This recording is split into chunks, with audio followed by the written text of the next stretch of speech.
Our kids don't come in with a notebook and they don't go in on the first day of school and say, all right, Mrs. Smith, please do this. Our kids are great drawers, great in math, great at sports, great at a million things, but using words can sometimes be hard. Hop, hop, hop. Fine, no problem. Regular voice, good. As soon as you get to cat, can't do it because that's a word. Before we get started with the episode, you're exhausted from advocating, explaining, and hoping someone finally understands. Well, we do. Consider CommuniCamp for you and your family. CommuniCamp is the Smart Centers intensive all-day treatment program designed to help children and teens ages 3 and up build social communication confidence. Over the course of one full weekend, your child or teen receives 15 plus hours of expert-led skill building, while parents receive 15 plus hours of training and support. Our clinicians use Dr. E's evidence-based treatment, SCAT, that's helped thousands of individuals find their voice. Here's what matters. Unlike other programs, your child or teen doesn't need to talk to come to camp. We meet them exactly where they are. Visit the link in this episode's show notes to learn more. Stop waiting for your child or teen to grow out of it. All right, enjoy the episode. Hello, listeners. Welcome back to another episode of Unspoken Words. It is CommuniCamp weekend, and we are here on a sunny, hot day in August. And I am privileged to be here with three wonderful sets of parents of children that are going through CommuniCamp right now. And this is such a great opportunity. It's August to kind of talk about back to school. So to get started, I'd love each of you just to give yourself like a little intro of who you are and how old your child is and what made you come to camp. Hello, I'm Diego. Our child is 13. We've been going through the process of overcoming selective mutism since 2017. That was our first time that obviously COVID hit and we had a major setback. But he's been doing great. There are many goals that we still have to accomplish, but things that seem to be impossible years ago, they are a reality today. So we're very positive that it's going to happen and we're going to reach to that point where he's going to be overcoming fully. Hello, my name is Kelly, and we attended camp in 2022, and now he's older and going through a different phase of his life. We wanted him to be able to improve upon his skills he's already, made and has, and just to, continue upon doing the great things he's doing already. My name is Elena Asimakopoulos. My son Ari is 8 years old, and he was diagnosed when he was 4. We have been working with different specialists over the past 4 years. He's made a great amount of headway. For him, the only setting that it sort of remains is the school or classroom setting. So regular school, Greek school, Sunday school, anywhere there's sort of a classroom or that building. He sort of exhibits the selective mutism symptoms, and we have only recently started working with Dr. E's office, and this is our very first CommuniCamp, so we're learning a lot here so far. I am Caitlin, and our daughter is 6 years old.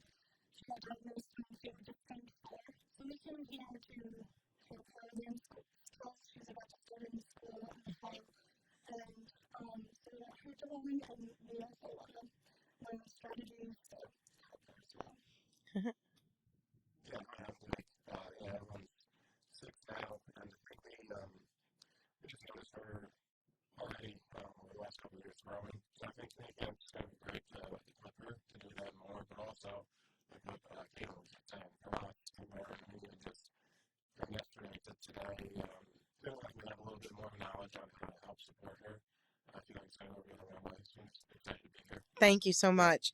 No, this is great. And we have kids of different ages, 6 years old, 8 years old, 13 years old. You're all in different places in your journey. And I think the overwhelming theme is, all right, my child's starting school. And so if you had to think about like the biggest question that you would ask is one is, how do I prepare her or him for school at this point, if you're even changing schools? And one of the things when I read over your questions, there's a lot of focus on how do I get my child to? How do I get my child to do this? How do I get him to be motivated? How do I help her, navigate? How do I help her? And although we're here and they're learning and they're doing and they're making progress at camp, I'm going to say that it's really going to be relying on us educating, you educating whomever you're working with, whether it's us or someone else, really working closely with your school because it's about them facilitating. There's a saying I often say, it's called don't wait, facilitate. Our kids don't come in with a notebook and they don't go in on the first day of school and say, all right, Mrs. Smith, please do this. Pair me with a buddy. Ask me questions this way. I really like playing chess, so please do that. Like they don't do that. So we have to figure out how do we get the proper accommodations, interventions in place, and how do we set the school to be positive, where they're excited about it and not scared. And one thing that two of you said was like, how do we maintain the progress we had last year? Sometimes there is a dip down, but there's lots of ways we can kind of prepare. And one is, what are we doing this summer to kind of walk the halls? So it's August. You guys are starting school within the next 4 weeks, probably. Like walk the halls, go to the building, reach out, find out where your children's classes are, and really walk the halls and see where the bathrooms are. Look at, even if they were there again, arrange time to meet the teacher. And it doesn't need to be an exposure where you're practicing all your skills. Just let your child be. Educate, talking to the teachers and educating them is important, and that's through training and maybe emailing them and about my child. If it's a new teacher, about my child is kind of, this is the way my child presents. Here are things that you can do to help her feel comfortable. So those things are, mainstay. But are you guys starting to walk the halls and kind of thinking about maybe there's kids that may be in his or her class so that you can kind of work with them this summer or the rest of the summer? And maybe those are the kids that they pair and group your child with. So have any of you done any of that? Okay. He's not registered yet, but they are working with that still. So we have something set up in August to go to school, look around the building and everything, but they don't know who our teacher is yet.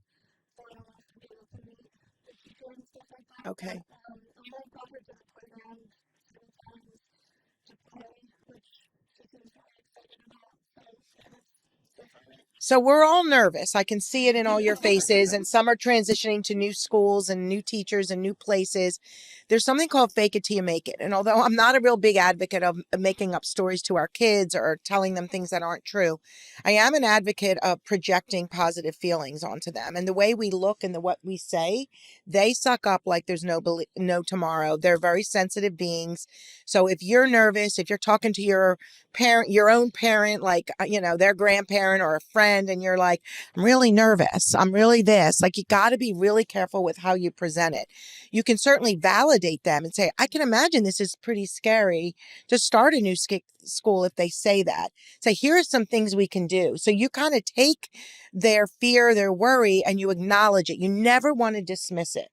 But you don't want to go, oh my God, I'm scared too. And oh my God, it's going to be so scary. You want to say, I can imagine that can be scary, but here's some things we're going to do. Let's go to the school playground, or let's walk the halls. You have science, and I found out let's go online and look at the map of the school. So I think that's a really big message when I got a lot of your questions is how can we frame this in a positive way? Some of you said, so any questions on that? Like, because I think that we're all kind of guilty of like our faces showing our emotion. I have a terrible poker face, so I relate. Yeah. Yeah, it's hard because you are who you are, right? And we're worried. And it's almost like, all right, how do I do this in a way but if you yourself can flip it to a positive, like, oh, she's going to meet new kids. It's going to be a great year. She made progress last year. I've never met a child that completely regresses to complete mutism again if they've made progress. What happens is it might be a step down in the beginning of the year, but you need to say, all right, we're going to put accommodations, interventions in place, whether you've set it up through IEPs or 504s, and we certainly are going to talk to you about that. This is the second day of CommuniCamp, and tomorrow a big focus is school. And then tomorrow we put it all together for school. So IEPs, 504s, we have letters to help support you where you can give it to a school to say, hey, because every child with SM qualifies for a 504 plan. Well, I think one thing that I think know your strengths too. It is fake it till you make it, but I'm better at organizing that, play dates, contacting the parents I don't know, reaching out to them. Hey, you don't know me, but I'd like to get there. So I do that, and I do that well. And he's better at the actual motivation, pep talk. That so just try to whatever you're better at. Maybe try to team up and do it that way. Yeah, I think that like my wife said, you're a team, so you have to recognize what your strengths are, and when you cannot handle situations, in a way that is going to reflect insecurity or being anxious. So we share the work in that sense, but definitely whenever the school allows it, I think having play dates at school, having that moment where you can meet the teacher before class and being in the classroom helps, and that helped a lot our son to adjust. It's like I said, it's definitely teamwork. And then if you have to pick your battles, and then it's okay, you're better at this, you handle this, I'll take care of this other part. One of the things you said was like your teamwork, and I think that that's great. They're not all families are like that. So you have a single parent, or you have a parent where the other parent isn't involved. Maybe they're separated, divorced, and it's completely different, like, scenario. You have one parent that has nothing to do with this, and you have another parent that's like all in.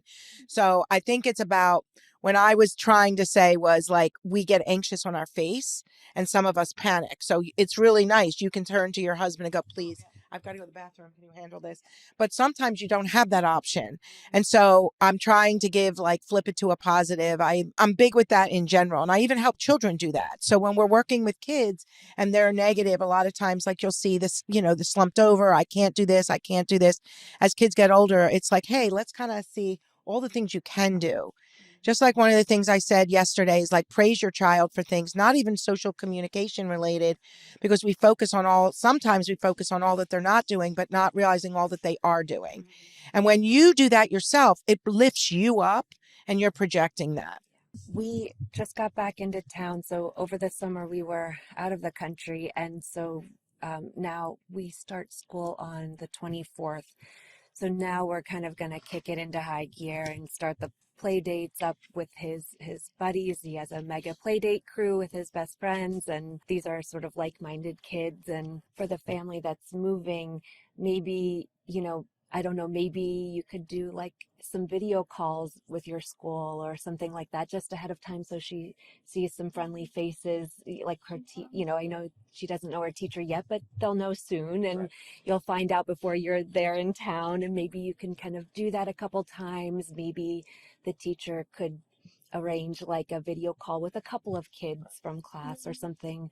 Our school has really been supportive in that way, in just sort of getting creative around the ways of working, with us. And we do a lot of webinars, because Ari is able to verbally communicate in that setting, but not in person in the school building. So for him, that has been a way to kind of, and even if she's not verbally speaking, at least she'll see some friendly faces ahead of time. And even the website. These websites are so like explicit now, like looking at the possible teachers and say, hey, we're not sure yet, but it could be this teacher or this teacher. And when you do go, like, sometimes, unfortunately, it's, orientation, and there's not only 25 kids in the room, but there's 50 parents. So now you got 75 people in a room. That's terrifying for most of our kids. So sometimes, get there, kind of sit on the outskirts if you're going to go, but also arrange separate times. And if you have a diagnosis, which every one of you do, you present that to the school to get these accommodations in place. They can't deny you that. And to be able to have those opportunities. And if you don't have the opportunity to meet kids because you don't know them yet, that's where you tell the teacher, as you're starting this process, if there's any kids my son or daughter is seemingly have interest in, they have similar likes, similar academic level, would you let me know? And then we would encourage you to reach out to that family. And sometimes it's at back to school night, or we ask the school to reach out. I will tell you that I hear this a lot.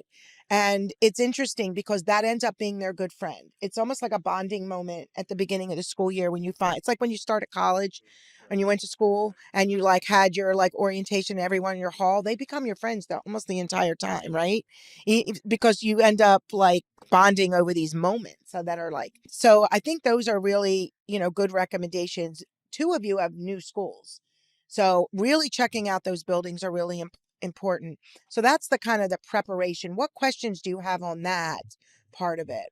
And when you go in, bring areas of interest for your kids, like pictures of a summer vacation. Don't make it all about, oh my God, are you going to talk to your teacher and you did it last year, you're going to do it this year. Just make it low key because that pressure taking off may be all that's needed for them to make that progress. Yeah, I guess the question I have is sometimes it's hard for me to find the right people in our lives that are adults don't necessarily understand. Like, hey, your daughter doesn't talk. Like at her last school, it was just kind of understood that Evelyn didn't really speak. She started to whisper toward the end. And I always have trouble in a brief encounter with another parent trying to articulate all this stuff to them. So I'm wondering if like you guys or you have insight into like some good like language around how to speak to other parents to help them even equip their own kids to navigate a relationship with. Yeah, that's a really good question, and it's a slippery slope because the word selective mutism, a lot of times that scares people when they don't understand it. So sometimes if they have a timid temperament, you can almost go the route of shyness until you get to know them. And then I am all about educating. I always make a joke that if you're on an airplane with me and you're sitting by the window and I'm by the aisle and I get in conversations because I can talk to a doorknob, I will, we start asking each other what we do. And then I go into SM and they're like sitting there sweating by the end of the flight. So I'm all about talking about this and educating your teacher, but you almost have to kind of step back with these families until you're comfortable enough to say it. But again, SM is a social communication anxiety. Most of these kids, almost all of them are going to become confident social verbal communicators. And when I say almost all, is that there's some that have additional challenges that may stay with them throughout their life, whether they're on the autism spectrum, whether they have learning processing difficulties, they're going to learn to cope, but they may not be the chattiest kid in the class for some reasons, but most do. And with that in mind, social communication anxiety, okay, everyone has something, you know? One thing that I did is I sent an email to the teacher and with the photo and then all about my son. Oh, he loves this. He loves Minecraft. He likes, riding his bike. Please share this with other parents. And what I put in there, I put his words get stuck, which I learned through, being Smart Center. Instead of even saying selective use, sometimes, and I even wrote, your child might come home. They met a new friend and he doesn't seem to talk that much. And really what's happening with my child is his words get stuck, but he's a really cool kid and this is what he likes to do. So then at least there's like a heads up, the words get stuck. So, because some kids actually are sensitive, are like, oh, so-and-so doesn't like me because they don't talk to me. We have had that. So we said, no. So anyway. And then you get the helpers in class that want to help them, right? Right? They want to help them. Then our kids get dependent. That's a whole nother podcast. So the About My Child worksheet, we will send you. It's also on the resource page of the selectivemutismcenter.org. And it's great because you can personalize it. And I love what you just said, Kelly. It's like, paint this as a positive. Our kids are great drawers, great in math, great at sports, great at a million things, but using words can sometimes be hard. And so that's what the outside world says. I like to change it to like use your words, like difficulty using words don't come out versus selective mutism, because that's a term that's just confusing. And to me, I don't like that name. It's almost like they're choosing it. Yeah, choosing, refusing. It's a bad name for this. It doesn't make any sense. Doesn't describe what's actually going on. That it's a social communication anxiety and there's factors into why, and respecting where they're at. And these kids do great. There was something else about what do we do when kids say, why don't you talk? You're going to school and did you want to say something, Elena? Yeah, I don't know if any other parents had that question, but I know. No, I know. Definitely did. Yeah. So one question, I go into the school about every other week. The teacher last year let me come in and just help out in the classroom. And one question I often get from the other children is, why doesn't Ari speak at school? And their intentions are, pure-hearted. They just want to be his buddy and hang out with him and talk to him and play. And he is super, for him, and again, every child with SM is different. He doesn't present with like an anxious, he's very comfortable in the school setting, like visibly. So he has the doesn't speech uncomfortable. phobia presentation where he's stuck against the Correct. nonverbal wall. Right. I mean, he almost comes across like the class clown. Like he's not afraid to be in front of the class and you know, do things or be full of personality. It's just the words won't come out. But the other children often ask me this question when he's there, or ask him directly, and he has said to me, you know, outside of the setting, you know, why I don't like when they ask me that, because it just adds that extra pressure, and I don't know how to stop that. So two parts to that. Yeah, I hear you. Two parts. One is his involvement in this. So I've had kids in session where I'll say, let's make pretend and let's write a letter. Let's write a letter to these kids that are asking you. And usually they isolate a few. And if you just wrote a letter, you don't need to send the letter. What would you want to tell them? And the reason I say that to write it if they can is because it gets it out easier. If they can tell you or draw a picture, if your child's very young, I mean, 6, I'm not sure writing a lot. So, but drawing a picture and maybe describing to you, like, what would he want them to know? Okay. Go ahead. And to kind of build on that, would you then take that and sort of educate the class? Like, would you go into class and help communicate what? So then the other side of it is sometimes if it's really bad and everyone's doing it and asking the question, we will actually encourage the teacher to talk about it if your son is comfortable. Your son may not want to be there. Your son may want to be there. So again, I involve him. He's 8, right?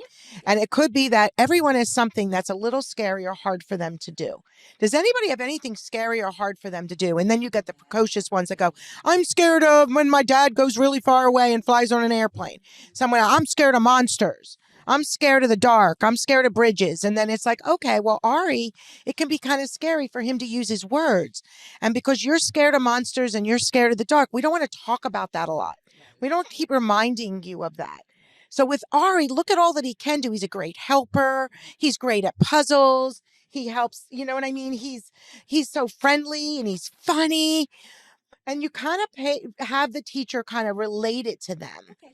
And then that appeals to the children's empathy. Yeah, for sure. Does that help? Yeah.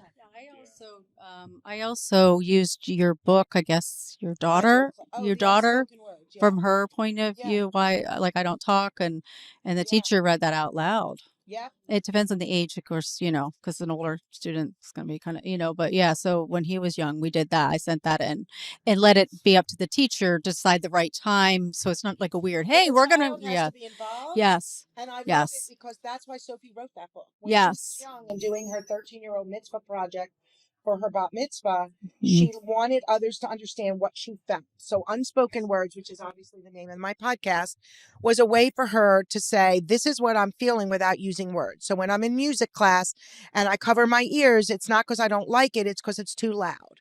Or if I don't want to go to school in the morning one day, it's not because I don't like school, it's because I don't want to do a report. Or I don't want, you see what I mean? Or I don't like gym class. So it's her way of describing what she really was trying to say, her unspoken words. And you're right, that we read that to the kids at camp, by the way. So we've had kids write their own unspoken words. So I think what you're hearing is it's about helping these kids feel in control, acknowledge that this is scary and hard. And what can we do? What would you want your teacher to know? Instead of let's tell your teacher this. It's amazing how when we think of it from that perspective, it's demystifying it. A big part of treatment is acknowledging it. This is hard or scary, but also assessing it. Like it's hard. It's like a 5 out of 5 or a 3 out of 3, or, you know, really involving them. When they did the research on SCAP, what they noticed was it was a lot about transferring control to the child. Instead of the world telling the kids what they need to do and how to do it, you need to do this, you should do that, let's be brave to do that. Let's get them involved in their treatment. Let's get them involved in understanding what they're doing. Let's teach them the bridge and where they are on the bridge and how would you want your teacher to know, and really involve them. And that gives them a sense of confidence and independence, which only fuels social communication growth.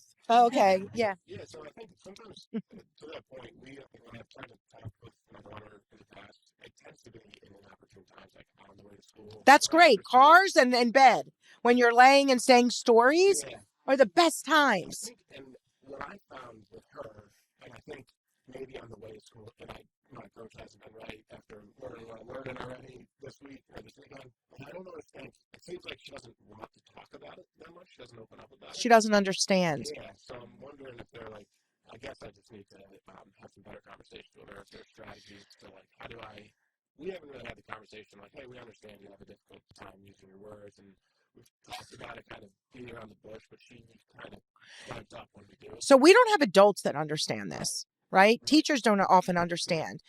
Professionals have a tough time. I mean, how many times do you hear, I took my child to a professional and they didn't know what to do? They don't understand it. So how can we expect a 6-year-old? And they don't get their feelings. So one of the beautiful things about the bridge and one of the beautiful things about feelings is that it can be hard or scary. So it can be scary when we walk into a new place. Like when we go to the store and it's really loud, that can make us like feel a little nervous. So giving them examples of their feelings more than explaining this whole thing is like more specific to them, really relates. Like when someone comes up to you and asks you your name, that can be like, what do you think? Like that could be a little scary, but what if we did it this way? So kind of talking about the bridge, like you're able to do this. Look at all that you are doing. And we're working towards doing this. You know, for the family that says, don't worry, you never have to talk, that makes my blood curdle because that's not the message. The message is this is really hard and scary, but we're working towards it so it's not hard and scary. We'll get back to this episode in a second. If you're a school psychologist, educator, speech pathologist, or counselor, keep listening. Do you know a child or student who doesn't speak or barely whispers in the school setting? This is what our live Selective Mutism in the School conference back on April 10th, 2026 was all about. Now we're making it available as a self-paced course so you can access it whenever works best for you. Learn school-based strategies from Dr. Elisa Shipon-Blum, myself, and Jennifer Brittingham that you can start implementing immediately. Plus, earn 6.5 continuing education credits. Learn at your own pace. Just remember, access expires May 31st, 2027, so register today. Head to the link in this episode's show notes to secure your spot. Let's help more students find their voice in school. All right, enjoy the episode. So what if you talked about it in a way that like helps her, like an example of something to make her help her relate to it rather than, I know you can't talk in school, but like when the teacher asks or this happens, like one of you said, how do we help? I think it was you about my child is using his words, but he can't talk in bigger groups. Why can't you talk in a big group? I don't know. I just can't. But what if we made it smaller? There's something called the train ride. I call it the train ride, where you start on the first car, like you're starting on your first journey, and there's like the teacher and one or two peers, and maybe they're doing question and answers. They check off, I can do it. Then they go to the next part of the train stop, and now we add 2 more kids. And these are buddies, and you rotate buddies in and out, and eventually you have the whole class. But maybe he needs scripts. Maybe he needs predetermined questions. The teacher's going to ask this. Maybe the first word is yes, and he has yes written out. So maybe in a bigger group, he's like writing and reading or using an intermediary, but where is the place he can start? So instead of let's get him to talk in a big group, it's kind of interesting. The analogy I want to give all of you is that if you think of a staircase, the first floor and second floor, we don't like say, how do I get to the second floor? How do I get there? There's steps. So many of the things we're going to do is break things down to what they can accomplish. And kind of that's what the bridge is, right? What can they do? And we start there, but we don't end there. We start there and then we move. And based on the loud, large, lots of people, the expectation, who's there, we may need to bridge down a little bit to get back up. That's the way I want everyone to see this rather than how do you get to the second floor? How do we break it down into steps so that it's accomplishable? So I'd want him to understand the train ride. And that's something that we can talk about or you can talk about in treatment. And that he's part of that. And there's charts for him to see. You know, charting is good because the kids can see it. They can check it off. I have the kids check it off. They make new feelings charts every time we're with them so that they understand it's their feelings chart, not mine. It's their bridge, not mine. That's why all the kids are making their own bridges because they own it. I'll share, at 6, I don't know if Ari was in the place to fully grasp what he was going through either. In the past 2 years, I'm able to build those conversations with him and kind of do, practice questions. And he is a little kid, so I try to make it fun, like, what do we say when someone comes up and says, "Hi, how are you?" Do you say, "I like watermelons?" No, of course not. What would you say? And like, just kind of make it silly and fun, and then he giggles and it's like, no, like, I'm good or I'm not good or whatever. And I think, again, we just have to think about creative ways to there's so many fun high-buy games. Yeah. The high-buy copy back game. There's the big 5, and then there's the different types of waves to make it fun and engaging for the kids. And it's about figuring out what works for them because everybody is so different. I don't want to spend a lot of time on this question, but I think it was the two of you said, when do you consider homeschooling? And do you like homeschooling? And I want to put this out there on the podcast because I have people go, "You hate homeschooling. You don't like homeschooling." And that stinks that you don't like homeschooling. And I think I shared this yesterday. It's not that I'm against homeschooling. I'm all about it if there are appropriate social communication opportunities for these kids. Because the worst thing we can do for our kids is not expose them to social communication. And we've had families that we work with that the child is virtual, does not have regular get-togethers, doesn't have peer relationships, and when they're near peers, they're terrified. So the thought of even coming to CommuniCamp can be very, very hard because it's a school and there's kids.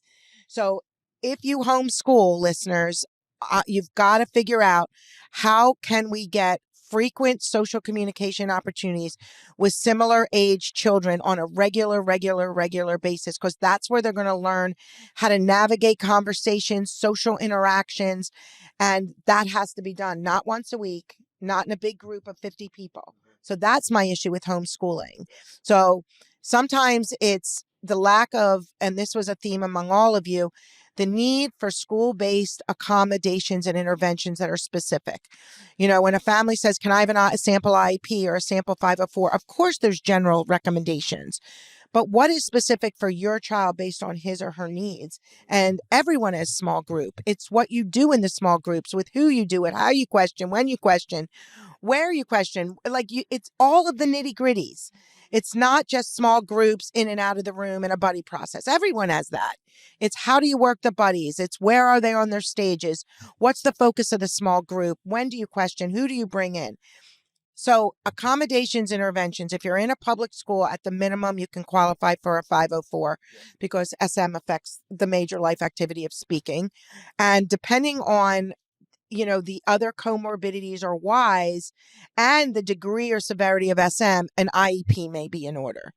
Because some schools in some states, some schools and states like New Jersey, for example, they can do a lot under a 504, a lot. But some states, anytime you do a small group out of the room, it has to be an IEP. So it really depends on what state you're in and what they can offer you. Private schools can work if they're willing to provide some accommodations, interventions. Some private schools are like, like my children went to private school. I love public school, just worked for my family, and they were able to help when Sophie was little. But not all schools will say they have the resources to do it. And so public school by nature has to support you, but it's about what is realistic. And one of your questions was like, they don't have time. That's where you need additional staff to come in and work with your child in the group. And for more severe kids that have more needs, that can't engage, can't even non-verbally respond well, we may need to get an aide or a shadow, someone that comes in and is the facilitator, because it's not going to be 24/7 in school. It's not going to be all the time, but somebody to teach the teachers how to facilitate. And many of the accommodations and interventions aren't that hard. It's how you question and what you say. It doesn't have to be this major change in their curriculum at all. But things like friendship groups, recess bunch, clubs, activities, sometimes involving other kids, takes letters to those parents and other, you know what I mean? So it's how do we get this going in the school? One thing I will say, I did look into homeschooling because, but we have an active homeschool groups in our area, and those kids are so busy. Sometimes they're busier than. So I would feel comfortable if we had to go that route doing that because I mean they have co-ops and they're very, very organized. They're going to the state capitol visit. They're doing this. They get together a lot, but other areas don't. So I would never do homeschooling if I didn't live in a place where I had access to a really strong, good co-ops or, that type of thing, because, then it's not going to be helpful at all. Yeah, you can't overcome you can't learn a skill if you don't have opportunity to practice the skill. There's just no other way. Exposures. Any other thoughts on that? Actually, going back to the feelings, I think that the feeling chart is very useful when your child is not able to articulate what happened or how they feel. So sometimes in certain experiences saying, hey, how do you feel about this happening from 0 to 3 or 0 to 5, I felt that was very helpful for us. Also waiting for the time to do it, like sometimes like our son was like, nope, I don't want to talk about it. Okay, but 10:30 p.m. in bed, when he's ready to go to bed, he starts opening up, and that's when we're like, okay, time to sleep, but let's put that aside and listen to what you have to say.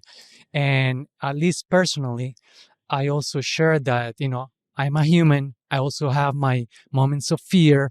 It's okay. They are not the only ones. Like I'm your dad and I'm an adult, but I'm scared of this. I'm scared of that. And I felt 4 when this happened, and I felt 3 when this happened. And so I feel that way they feel like, okay, I'm not alone in this. One of the things you just did, and I love it, it's like I could tear up, is that you're meeting him where he's at. You're not telling him you need to, you should, and why do you feel this way? Because he does. And I love that you opened up and you shared, this is how I feel. This can be scary. And it really does help connect the two of you. And that's probably why you have such a wonderful relationship, because he feels safe to share. And we all have good intentions, but sometimes our language is very you need to, you should language. And why do you feel that way, when rather than accepting how they actually feel and then helping them and then empathizing with them and sharing how you feel. It's amazing how that connects you. Yeah. I have to say, it's really good to hear that you're doing this. I just started to try to do this with Ari and sort of just share how I'm feeling or how Dad's feeling or whatever the case is, good or bad, so that he knows like these are normal human emotions and we all feel the range of emotion. Something for Ari is that sometimes he may come out like he's feeling one way, like angry, but really he's sad or upset about something. And so it just sort of helps to talk about it. So I'm glad it's working for you. I just started doing this. I hope it starts working for us too. Do you have any thoughts?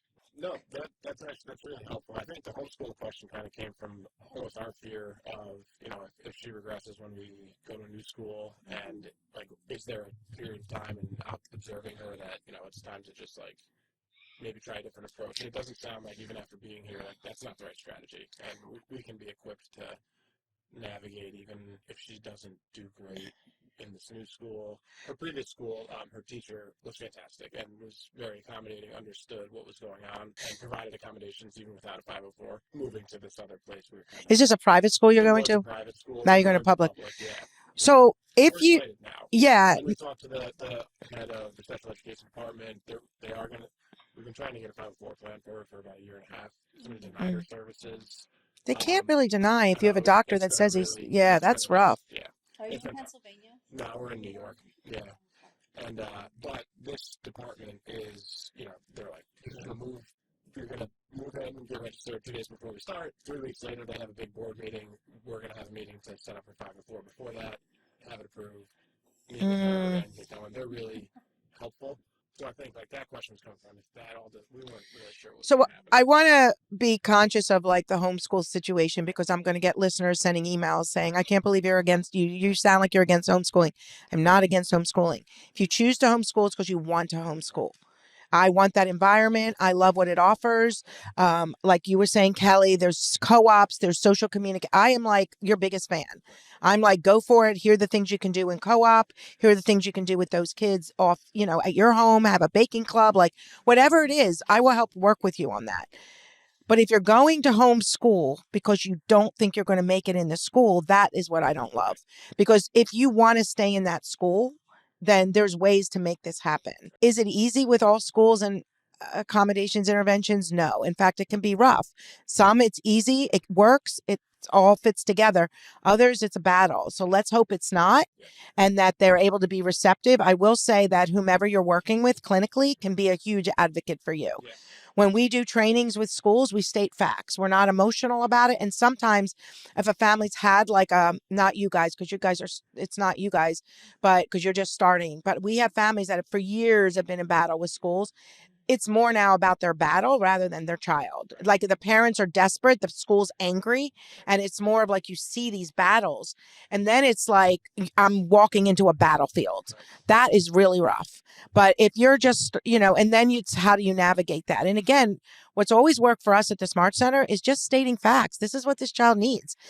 Oh, well, we've had kids with SM, and it's like, okay, you have, but not every child is the same. And how has it been working for you? The child is still mute with peers and or teachers or in groups. So whatever it is you're doing, you need some more support. You're not doing it right, because we don't want to insult them, but here are the facts and here's what they need. So we always say an initial good training for virtually for an hour, but then every 30 minutes, every 2, 3, 4 months. And we use the SM School of Out form to let us know, how is that child doing academically, completing tasks. Is anxiety affecting their academics, or is there a challenge? How are they communicating with peers one-on-one and with teachers one-on-one? How are they in small and large groups? What languages is the teacher choosing to use? Refusing, what language are they using? So we read this and we get a picture of what this child is like in school if we're not able to physically go to the school. So again, whomever you're working with needs to get right down into that school and really train them and giving them those step-by-step guidelines in a report form. And you've done this. And it's really important because when we did studies, we saw that without educating and working with the school, it's a huge missing piece. It's huge. And they'll make progress in the real world because you're implementing, but school lags. I was going to say, and our school has been, since we found you and your company, the Smart Center, the school has been really open to doing it, but we didn't know until fairly recently. So I'm so hopeful because Ari has made immense progress everywhere else. This is the last missing piece for him, and it's like he's stuck. Like he feels like he's stuck. Like this is who he is there, and I know that's not true. And so I feel like getting the school educated on the steps that he can take, the micro steps that he can take to kind of move forward, it's going to be that integral part of him getting to that next. I love that you use the word micro steps because that's what it is. Every step along the way that I thought would be the next step, it's like breaking it down into like that. Well, interesting with the ritual sound approach, which I think your son is going to do. We did that before we even knew who you were. There was a period of time he didn't speak to us. Oh, wow. I mean, it was a long time ago now when he was 4. And for a small period of time, maybe 2 months, but that's how I started to do it. So I knew when I heard you, I'm like, she gets it. I know. Because that's the transitional stage. There's so many children and teens and even adults that are so stuck on the nonverbal wall that no matter what you do, you can offer them a trip to Disney and they look comfortable. And they're just not able to do it. They're speech phobic. But the school needs to of course learn it so that they can do it there. Right. I can't do it there. I can't get him to do it there because I'm not there, right? Right. Sometimes you can get in. Another thing is finding that key person. And what we've done is we will actually meet with them and transition your child with him on video. So does he want the help? I think he's like in between. Like he's not thrilled about CommuniCamp, but he's open. He's like, that's good that he's open. Look, he's an 8-year-old boy. He's a little kid, yes. And I said, just we're here to learn. Mom's here too. We're in this together. I love the way you're saying that. My goal is not to hear you talk coming into this. It's just listen. Like, that's all I ask of you. And I am going to do the same. Let's see what we learn together. And I love it. I really hope, my hope is to help the school learn all these tactics too, because that is really where it's going to make the difference. Well, this has been a great podcast. And do you have any last minute thoughts or questions that you feel like you thought of, or something that maybe you wrote down that you'd like me to elaborate on? Yeah. Yeah, no, thank you for that. That was almost like we planned it, but we didn't, right? So the bridge, which evolved into how I understood this with kids, because I'd see them in different settings in different places. So you have the shutdown or the ignoring child that ignores others, stage 0. Then you have nonverbal and pointing, nodding, gesturing, writing, and they can do it. And you ask them a question, right away, no hesitation, no processing needed. They seem relatively comfortable, although some may still hesitate, but they're kind of stuck there. So they can either be globally mute with peers, globally mute with teachers, or both, or adults. Like, it really is about that child. Like, we have kids that will not talk to adults. They'll talk to kids nonstop, but not talk to adults. What strategy to use? Sometimes it's a verbal intermediary, sometimes it's a combo, but the ritual sound approach is a sound. It's helping kids shape sounds into words in a very ritualistic manner. For young children, it's about fun use of sounds, blowing feathers, making goofy like sounds and clicking sounds and deep breath sounds and kind of fun animal sounds. And sometimes you can shape them into words, and that's all you may need for a young child. That doesn't mean they're speech phobic. Speech phobia means they are unable to speak in these settings, like completely unable to.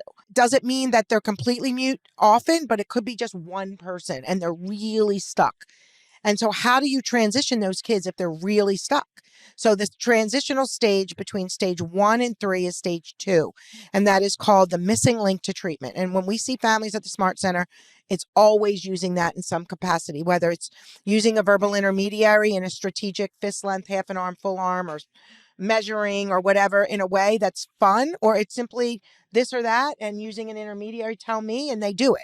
And repetitiveness, louder and louder, and they get there. So it depends on how you tweak it.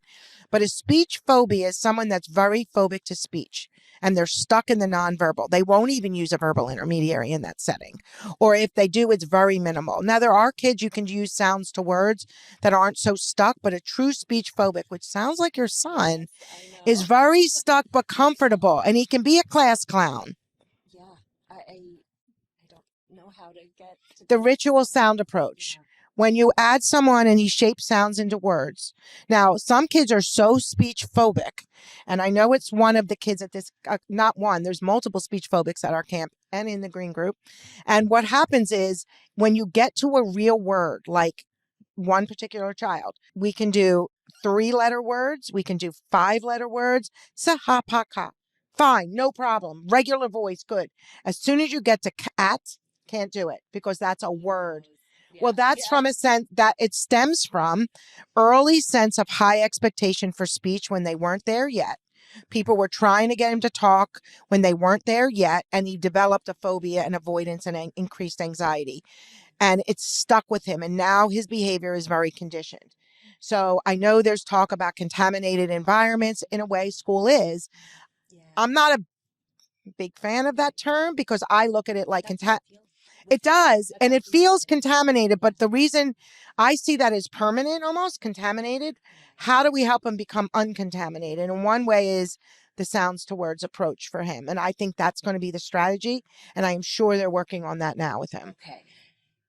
And how do I get that to the school? So one way is to see how he used it, his involvement, him making his bridge, but then finding a key person that can lead that in school. And training them, but also peers. If he's mute with peers, bringing them home and adding those peers to his quote unquote club or however he wants to do it. That's where it gets individualized, but we're transitioning from nonverbal to verbal. Okay. And that's what it takes. It doesn't take, he did amazing at camp, we're going to hope for the best. It's working that specific strategy in all areas of your life. It could be adding aunts and uncles. Yeah. It could be starting with simple sounds and then adding to it. It's only in there. Like it's Right. No, I'm just saying it for listeners because we have some kids that are speech phobic with aunts, uncles, and grandparents. But we have to wrap it up. So I hope you're enjoying camp. I'm so happy. I'm so happy. I'm so happy. It makes us so happy. We throw ourselves in this and it's like blood, sweat, and tears. So have a wonderful afternoon. You're going to do more parent goals to work on between today and tomorrow. You'll be working with Jen Brittingham and Dr. Jenna Blum. And I will see you tomorrow. All right, guys? Go eat your lunch in the parent education room. Thank you for listening to Unspoken Words, a Selective Mutism podcast hosted by me, Dr. E, and the Smart Center. This episode and all episodes of Unspoken Words is produced by New Edition Productions. Don't forget to submit any questions you have from today's episode using our Ask Dr. E form on our website. Just head to selectivemutismcenter.org/ask DRE. I'd love to answer your question in a future episode or blog post. Remember, for the best of this episode and every episode of Unspoken Words, please follow the podcast on Instagram and YouTube.